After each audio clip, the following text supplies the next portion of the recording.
ಲಿಲ್ಲಿಯ ನೌಕಾಯಾನದ ಸಾಹಸ. ಲಿಲ್ಲಿಗೆ ಸಮುದ್ರ ಎಂದರೆ ತುಂಬಾ ಪ್ರೀತಿ, ಹಾಗೆ ಅದನ್ನು ಅನ್ವೇಷಿಸಲು ಬಯಸಿದ್ದಳು. ಒಂದು ಬೇಸಿಗೆಯ ದಿನ ಅವಳು ಸಮುದ್ರ ನಕ್ಷತ್ರ ಎಂಬ ತನ್ನ ಚಿಕ್ಕ ದೋಣಿಯಲ್ಲಿ ಪ್ರಯಾಣ ಬೆಳೆಸಿದಳು.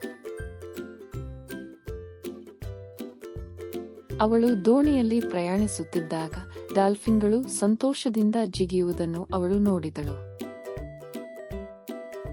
ಇದ್ದಕ್ಕಿದ್ದಂತೆ ದೊಡ್ಡ ಅಲೆಯೊಂದು ಅವಳ ದೋಣಿಗೆ ಅಪ್ಪಳಿಸಿತು. ಲಿಲ್ಲಿ ದೋಣಿಯನ್ನು ಬಿಗಿಯಾಗಿ ಹಿಡಿದುಕೊಂಡು ಹುಷಾರಾಗಿ ಮುಂದೆ ಸಾಗಿದಳು. ಶೀಘ್ರದಲ್ಲೇ ಅವಳು ಚಿನ್ನದ ಮರಳಿನಂತಹ ಒಂದು ದ್ವೀಪವನ್ನು ಕಂಡಳು. ದ್ವೀಪದಲ್ಲಿ ಅವಳು ಹೊಳೆಯುವ ನಾಣ್ಯಗಳಿಂದ ತುಂಬಿದ ನಿಧಿ ಪೆಟ್ಟಿಗೆಯನ್ನು ಕಂಡುಹಿಡಿದಳು.